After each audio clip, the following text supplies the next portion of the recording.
Çka e shtyu Izraelin të sulmonte Iranin dhe pse bashkëtash? Në orët e para të së premtes, Izraeli ka sulmuar Iranin dhe ky i fundit i është kundërpërgjigjur me një qendron. Në Izrael është shpallur gjendja e jashtëzakonshme, ndërsa Irani betohet se shteti izraelit do t'i vuaj pasojat. Kryeministri i Izraelit Benjamin Netanyahu tha se Izraeli kreu një operacion ushtarak, synimi i të cilit ishte frenimi i kërcënimit të Iranit ndaj vetë mbijetesës së Izraelit. Ai tha se sulmi do të vazhdojë derisa të eliminohet ky kërcënim.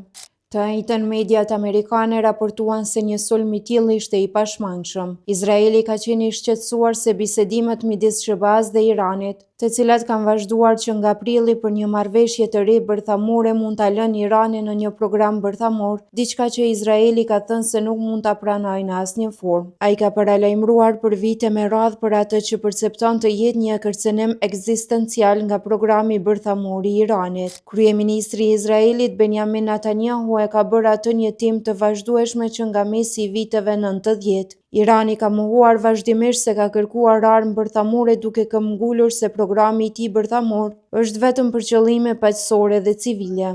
Agjencia Ndërkombëtare për Energjinë Atomike nuk janë të bindura se kjo është e vërtetë. Një rezolut për herë të parë pas 20 vitesh duke deklaruar se Irani ka shkelur detyrimet e tij bërthamore.